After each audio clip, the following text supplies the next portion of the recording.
Demon King Baran versus Jinwoo mag-uumpisa na. Jeju Island Arc nalalapit na. At sino ito?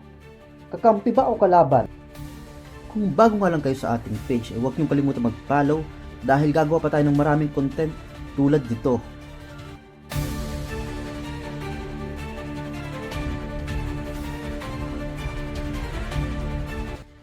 Bago nga bumalik si Jinwoo sa Demon Castle, naalala niyo ba itong mga guards dati ni Tusk na mga High Orcs? Isa nga dito ang pinagbantay niya sa kanyang kapatid para protektahan ito kung sakaling ang may mangyaring di inaasahan. Foreshadowing nga yan, mga ka-hunter, na may mangyayaring di inaasahan sa kanyang kapatid in the future. Sa pagbalik nga ni Jinwoo sa Demon Castle, ay sinimulan na niya ang pag-clear ng bawat floor. Bumuo nga siya ng 6 na team. Ang Team Tusk, Team Igris, Team Iron, Team Tank, at Team A at Team B ng High Orcs. Napaka-useful nga ng ganitong strategy dahil halos lahat nga sila ay nagpaparm ng experience points para kay Jinwoo. Tumaas nga ang level ni Tank at sa ngayon ay level 24 na.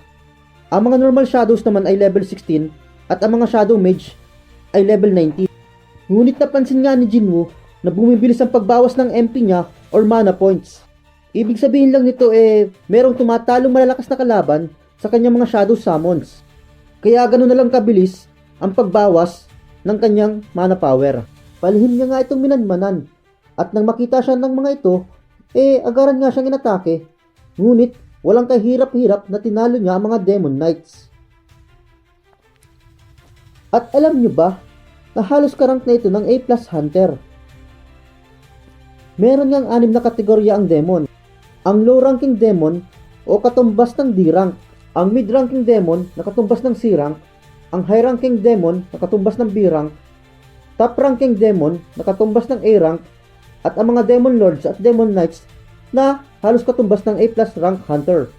At ang pinakamalakas sa lahat ng mga Demon Nobles at mga Demon Bosses tulad nila Vulcan at Metos na halos katumbas ng S-rank Hunter.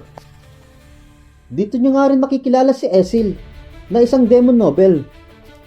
Grabe nga yung aura dito ni Jinwoo, napaka-menacing. Natanong nga niya na kung natatakot nga daw ba ang mga demon. At ngayon, nalaman niya na nga ang kasagutan. Ang nagbigay nga sa akin ng atensyon, nang pinakita nga sa panel na ito yung malaking langgam.